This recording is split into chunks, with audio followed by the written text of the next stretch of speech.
우리 시편 20편 말씀입니다.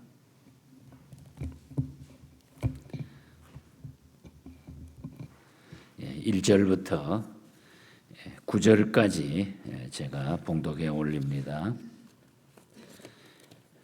시편 20편입니다.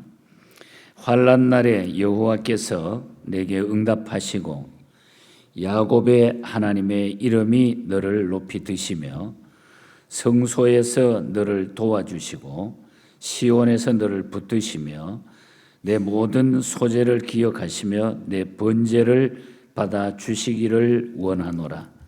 내 마음의 소원대로 허락하시고 내 모든 계획을 이루어 주시기를 원하노라. 우리가 너의 승리로 말미암아 계가를 부르며 우리 하나님의 이름으로 우리의 깃발을 세우리니 여호와께서 내 모든 기도를 이루어 주시기를 원하노라. 여호와께서 자기에게 기름 부음 받은 자를 구원하시는 줄 이제 내가 아노니 그의 오른손에 구원하는 힘으로 그의 거룩한 하늘에서 그에게 응답하시리로다. 어떤 사람은 병거, 어떤 사람은 말을 의지하나 우리는 여호와 우리 하나님의 이름을 자랑하리로다. 그들은 비틀거리며 엎드러지고 우리는 일어나 바로 서도다. 여호와여 왕을 구원하소서. 우리가 부를 때에 우리에게 응답하소서.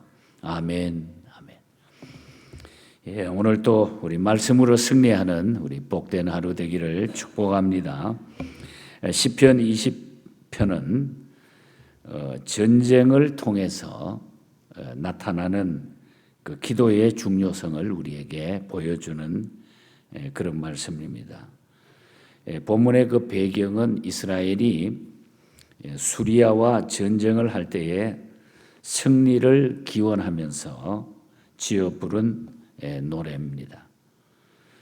우리가 사무엘하 10장의 배경을 우리가 살펴볼 수가 있습니다. 다윗이 암몬과 아람을 자기 앞에서 하나님 앞에 승리를 허락해 주기를 간구하는, 전쟁을 앞에 두고 승리를 주시기를 간구하는 그런 다윗의 시적인 고백을 기도로 담은 것이 바로 시편 20편입니다.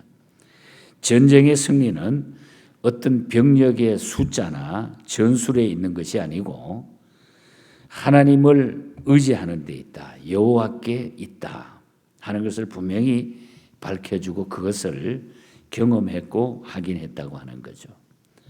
그러므로 이스라엘은 전쟁에 출전할 때마다 우리가 성경에 보면은 하나님을 의지하며 신앙으로 먼저 무장하고 기도하면서 늘 다윗이 나갔던 것을 보게 됩니다. 그럼 우리는 이 말씀을 통해서 우리의 영적 싸움에서, 영적 전쟁에서 승리하기 위해서 어떻게 우리가 기도해야 할까? 오늘 여기에 초점을 맞춰서 이 말씀을 우리의 삶에 적용하기를 바랍니다. 그래서 오늘 아침에는 시편 20편의 제목을 단다고 하면은 승리를 위한 기도, 승리를 위한 기도. 자, 먼저 우리가 1절에서 5절 사이를 살펴보면은 우리가 지도자를 위해서, 리더십을 가진 자들을 위해서, 지도자를 위해서 먼저 기도하는 중요함을 우리에게 보여줍니다. 1절에서 5절 사이에 보면은 너, 나, 내라고 하는 이 대명사가 한 10번 정도 나타나고 있는 것을 보게 돼 있어요. 여기에 나는 하는 말은 여호와께 속한 바, 나는 여호와께 속한 바, 그 기름을 받은 자를 가리킵니다. 6절에. 그러면 그것은 누굴 가리킵니까? 다윗 왕 자신을 가르치고 있다는 거죠. 기름 부은 자. 백성들은 왕을 위해서 기도하고 있다는 겁니다. 무엇을 위해 기도하고 있습니까?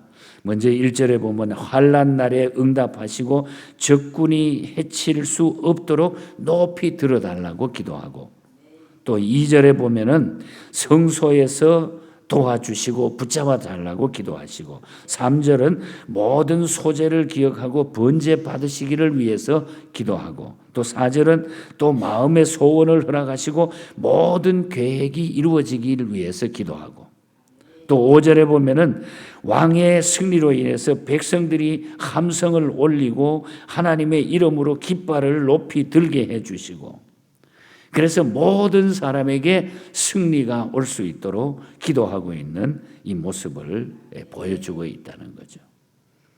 왕의 승리는 바로 백성의 승리고 나라의 영광이 되는 거죠. 그래서 우리가 어떻든 나라가 세운 지도자들을 위해서 우리가 하나님 앞에 기도하는 일을 잊지 말아야 된다. 그래서 우리가 기도로 도울 수 있는 거예요. 기도로 도울 수. 혹 사람이 잘못되더라도 우리는 계속해서 우리는 기도하는 일은 우리가 해야 될 일이다. 때문에 하나님께서 이 모든 기도를 들으신다는 거죠. 자, 그렇다고 하면은 우리도 지도자를 위하여, 왕을 위하여 기도해야 된다. 특별히 백성들은 하나님께서 왕의 마음의 소원대로 허락하시고 이루어지기를 간구를 했는데, 이것은 곧 뭘 말하냐면은 다윗 왕이 하나님을 의지하고 기뻐하며 무엇보다도 하나님께 원하는 것들을 즐겨이 행했다고 하는 사실을 인정하면서 기도했다는 거죠. 그러니까 이때는 보면은 왕이나 백성들이나 하나님의 뜻을 따르기 위하여 좀 무척 피차가 노력하고 있었다. 우리 왕은, 우리 지도자는 하나님의 뜻을 따라 행하는 자입니다. 그러니까 하나님 붙잡아 주시기를 바랍니다. 이렇게 기도했다는 거죠. 우리가 기도하면 이것이 다 맞아지게 되어 있다는 거죠. 그래서 우리가 가정에서도, 교회에서도, 우리의 사회에서도, 또 우리가 국가적인 일에 있어서도 우리는 리더십을 가진 자들을 위해서 우리가 기도하는 일은 아주 중요한 일이다. 그래서 우리가 많이 기도해야 돼요. 기도할 때의 그 기도가 결국은 다 나한테 축복으로 돌아오게 돼 있어요. 저희 아버님이 살아계실 때 늘 그래. 야, 누구를 위해서도 계속 기도하다가 보면은 그 기도가 다 축복이, 하나님께서 그 사람에게 안 이루어지면 그 축복이 나한테로 다 돌아온다. 어릴 때 그 이야기를 들었어요. 그래서 그냥 시도 때도 없이 기도하는 게 중요하다는 거예요. 그러니까 결국은 기도는 절대 손해가 아니라는 겁니다. 그래서 우리가 기도하는 일을, 특별히 리더십을 가진 자를 위해서 중보기도, 또 성도와 성도 간에 기도하는 이 일이 정말로 중요하다는 거예요. 서로를 위해서 우리가 기도하는 일. 이 기도가 우리 예언교회 안에 늘 뜨거워지기를 축복합니다. 그 다음에 두 번째로 6절부터 8절 사이를 보면은 기도했으면 승리를 확신해라는 거예요. 우리가 기도하고 나서 기도했으면 그대로 믿을 수 있는 믿음이 필요하다는 거죠. 다윗은 군인들이 무장을 완료했고 백성들의 기도가 끝났기에 전쟁의 승리를 다윗은 확신하고 있습니다. 그것은 하나님께서 기름 부은 자를 구원하시는 줄을 믿었기 때문에, 6절에 믿었기 때문에 하나님께서 기름 부은 자를 반드시 함께하고 구원하신다는 것을 믿었기 때문에 그는 확신했다는 거죠.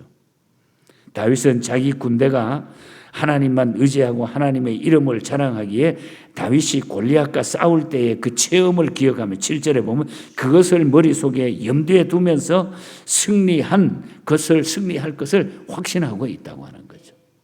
그때도 그랬는데, 어릴 때도 그랬는데, 앞으로도 계속해서 하나님은 이 전쟁에 우리가 하는 모든 일에 승리하게 하실 것이다. 이것이 다윗이 기도 후에 확신하고 기도하면서 확신했다는 거죠. 중요한 얘기입니다, 여러분.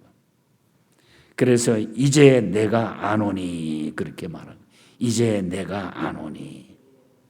그 모든 것을 과거에 하나님께서 했던 그 모든 것들을 보니까, 지나고 나니까 그때도 함께 하셨고 내가 어렵고 낙심했고 안 될 줄 알았는데 이제 생각해 보니까 그게 다 맞더라. 내가 이제 압니다. 그러니까 이 전쟁도 이기게 해달라. 욥도 그랬잖아요. 그동안 하나님에 대해서 귀로만 듣기만 했는데 이제 눈으로 주를 배우게 됐다 하고서 지나온 후에 그걸 다 알게 됐다고. 야곱도 그랬잖아요. 보통 때는 몰랐는데 베델에서 돌 베개를 하고 잠을 자고 난 후에, 기도하고 난 후에 여호와께서 과연 여기 계심을 내가 알지 못하였다. 이제 내가 지나고 보니까 하나님이 이렇게 해서 함께 했던 것을 내가 이제 알았습니다. 나 이제 기도한 후에 모든 것을 나는 확신하며 살아간다. 이 고백이죠. 욥도 다윗도 야곱도 과연 여기에 하나님이 계신다. 하나님의 존재에 대한 자신의 무지를 표현하면서 이제야말로 내가 깨닫게 됐으니까 나는 기도 후에 이것이 이루어질 줄 믿습니다. 확신했다는 거예요. 이 기도가 참으로 중요해요. 기도했으면 우리가 확신하자. 기도했으면 믿고 나가면 돼요. 반드시 하나님은 어떤 계획 속에 그것을 끌고 나가기 때문에. 그래서 기도했으면 확신하자. 부족한 저도 조그만 체험을 통해서 보면은 지나고 나면은 그게 다 기도했던 일들은 다 이루어지고 있는 걸 경험하게 됩니다. 여러분 역시 마찬가지일 거예요. 기도했으면 확신하자. 그래서 우리가 기도하는 거예요. 기도라는 최고의 무기가 우리에게 있지 않습니까? 마지막으로 우리가 9절을 한번 살피겠습니다. 우리가 끝까지 하나님을 바라보고 기도 연합을 해야 된다. 기도는 중단하면 안 돼. 끝까지 좋든 나쁘든 실패하든 또 막 그냥 내가 복을 얻고 살아가든 어떤 환경 가운데서도 끝까지 우리는 하나님을 바라보고 기도해야 된다. 하나님께서는 원수 대적을 물리치시고 백성으로 승리케 하십니다. 그러나 하나님의 뜻을 따르다가 어려움을 겪을 때 우리는 약해지기가 쉽다는 거죠. 그러므로 하나님의 백성들은 왕을 위해서 그 어려울 때도 끝까지 기도해야 돼요. 9절에 보면 주목을 해보면 여호와여 구원하소서 우리가 부를 때에 응답하소서. 그러니까 끝까지 우리는 여호와여 구원하소서 우리가 부를 때에 응답해 주시옵소서. 계속해서 힘들 때도 좋을 때도 우리가 계속 기도하자. 이 얼마나 아름다운 모습입니까? 저는 우리의 모습이 이렇게 됐으면 여호와여 구원하소서 우리가 부를 때에 응답하소서. 나라와 정치, 종교, 도덕 수준이 다 무너지고 있는 오늘 현실입니다. 이럴 때일수록 우리는 기도해야 돼요. 차별 금지법이라고 하는 거 우리 한국에 요즘 그걸 통과하기 위해서 별 난리를 하고 미국에 있는 우리 한인들 우리 교단에서도 여기에 대해서 성명서를 발표하고 여러분 그게 통과되고 그게 하면은 그냥 일반 직장 기업도 마찬가지예요. 그냥 아무나 차별을 못해요. 뭐 누가 와도 다 받아줘야 되고 사상이 어떤 사람도 취직하러 오면 그걸 안 된다고 말 못하는 거예요. 그러니까 이 세상이 뒤집어지는 거예요. 모든 게. 여잔지 남잔지 이것도 없어요. 세상이 뒤집어지는 거예요. 이게 바로 사탄들이 하는 행세잖아요. 이걸 그냥 교회들이 가만히 있을 수가 없잖아요. 그래서 우리는 이 시대를 위해서 계속 우리는 기도해야 살아납니다. 그래서 이제 한국 교회도 보니까 기도 운동이 일어나요. 어제도 우리 노회 모임에서 제가 말씀을 잠깐 전하면서 그랬어요. 우리가 지도자들이 정신 차리지 않으면 안 된다는 거예요. 지도자들이. 교회가 기도하지 않으면 안 된다는 거예요. 다시 우리가 일어나야 됩니다. 전쟁의 승패가 하나님의 손에 달려 있음을 알았던 다윗은 하나님이 자신에게 반드시 승리를 베푸실 것을 알았어요. 그래서 힘들고 어려울 때도 늘 다윗은 한번 보세요. 그의 생애가 전쟁할 때 왕위에 있을 때 저 밑에 낮아졌을 때 어떠한 형편 속에서도 다윗은 하나님 앞에 기도했어요. 그래서 다윗을 우리가 성군이라 이렇게 부르는 거예요. 러시아에 아주 고생을 많이 했던 종교 음악가 가운데 유명한 분이 계십니다. 정말 많이 고문도 당하고 많은 어려움을 당했던 보로트니안 스키라고 하는 교회 음악가인데 아주 유명한 분이에요. 이분이 너무너무 고생을 했어요. 정말 신앙으로 살기 위해서 노력을 했던 사람이에요. 그래서 너무 힘들어가지고 감옥에 갇혀서 기도하다가 그래도 하나님이 나에게 힘 주시고 능력 주시면 내가 이 힘든 가운데서도 기도할 테니까 하나님 내 형편을 살펴달라. 기도하니까 하나님이 그 형편 속에 평안함을 주시더라. 그래서 이분이 시편 130편을 배경으로 찬송가를 만들었잖아요. 작곡을 했어요. 내가 깊은 곳에서 주께 불러 아뢰니 주여 나의 간구를 들어주심 바라고 보좌 앞에 나가니 은혜 내려 주옵소서.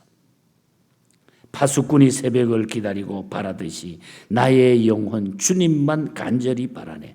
이스라엘 백성아 주를 바랄지어다. 이스라엘 백성이라고 하는 건 믿는 하나님의 성도.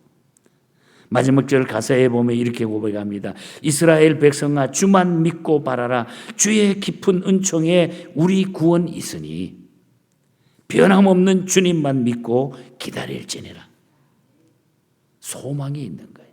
기도하는 자에게는 소망이 있는 거예요. 기도는 승리의 길로 가는 거예요. 감옥에 나를 갇혀놔도, 피박을 해도, 어떤 고난이 나에게 닥쳐도 기도는 나를 풀 수 있는 열쇠가 된다는 거예요. 그 형편을 이겨나갈 수 있는 열쇠가 되는 거예요. 다윗이 그 확신을 가지고 전쟁을 하니까 어떻게 했어요? 이길 수밖에 없어요. 저 조그만 이스라엘이 특별한 이유가 있는 거예요, 여러분.